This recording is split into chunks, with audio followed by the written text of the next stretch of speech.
کیا طلاق کے فوراً بعد عورت دوسری شادی کر سکتی ہے، اور اللہ نے طلاق کے بعد عدت کا حکم کیوں دیا ہے؟ آئیے جانتے ہیں سوالوں کے بارے میں ہمارے آج کے اس ایپیسوڈ میں۔ اعوذ باللہ من الشیطان الرجیم، بسم اللہ الرحمن الرحیم۔ محترم ناظرین، سلام علیکم۔ سبیل قرآن کے اس تفسیری پروگرام میں ایک بار پھر آپ کا استقبال کرتے ہیں۔ آج آپ کے سامنے سورہ بقرہ کی آیت نمبر 228 کی تفسیر لے کر حاضر ہوئے ہیں۔ تو آئیے سب سے پہلے اس سورہ کی آیت نمبر 228 کی تلاوت اور اس کے ترجمے کو غور سے سنتے ہیں۔ كتاب أنزلناه إليك مبارك ليدبروا آياته وليتذكر أولو الألباب بسم الله الرحمن الرحيم والمطلقات يتربصن بأنفسهن 3 قروء ولا يحل لهن أن يكتمن ما خلق الله في أرحامهن إن كن يؤمن بالله واليوم الآخر وبعولتهن أحق بردهن في ذلك إن أرادوا إصلاحا وَلَهُنَّ مِثْلُ الَّذِي عَلَيْهِنَّ بِالْمَعْرُوفِ وَلِلرِّجَالِ عَلَيْهِنَّ دَرَجَةٌ وَاللَّهُ عَزِيزٌ حَكِيمٌ۔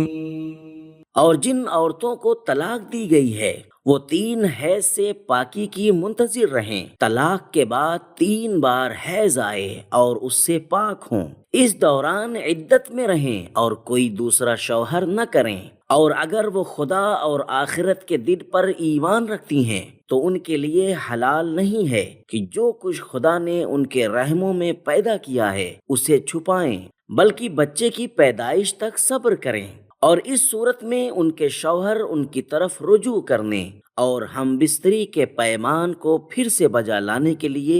دوسروں سے زیادہ حقدار ہیں، جبکہ صحیح معنوں میں اصلاح کے خواہاں ہوں۔ اسی طرح عورتوں کے بھی ان پر شائستہ حقوق ہیں، لیکن مردوں کو ان پر ایک طرح کی برتری حاصل ہے، اور خداوند عالم غلبے والا، حکمت والا ہے۔ تلاوت اور ترجمے کو سن لینے کے بعد اب آئیے اس آیت کے نکات کو بھی غور سے سن لیتے ہیں۔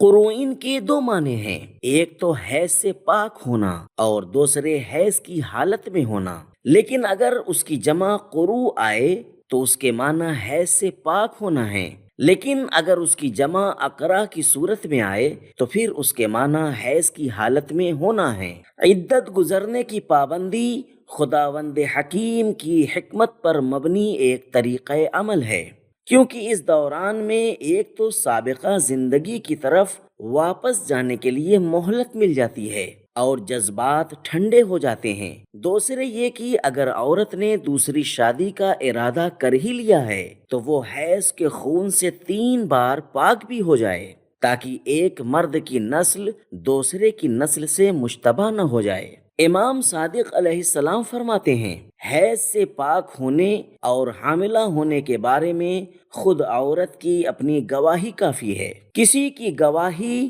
قسم اور کسی دوسری دلیل کی ضرورت نہیں، لیکن عورتوں پر حرام ہے کہ وہ خلاف واقعہ بات کریں، ان پر لازم ہے کہ کسی بات کو نہ چھپائیں، اور اگر وہ کسی بات کو چھپائیں گی تو ان کا خدا اور قیامت پر ایمان نہیں ہوگا۔ ایام عدت میں شوہر اگر چاہے کہ اپنی بیوی کی طرف رجوع کرے تو اس کے لیے کوئی شرط یا کسی قسم کی رسم و رواج کی ضرورت نہیں ہے، برخلاف طلاق کے۔ طلاق دینے میں بہت سی شرائط اور کئی قسم کے آداب ضروری ہیں۔ مذکورہ ایام عدت بعض عورتوں کے لیے ہے، حاملہ یا عیسیٰ یا ایسی عورتیں جن کے ساتھ جنسی ملاپ نہیں ہوا، ان کے احکام مختلف ہیں جو اپنی مناسب جگہ بیان ہوں گے۔ نکات کو سن لینے کے بعد اب آئیے ساتھ میں موجودہ پیغامات کو بھی سنتے ہیں۔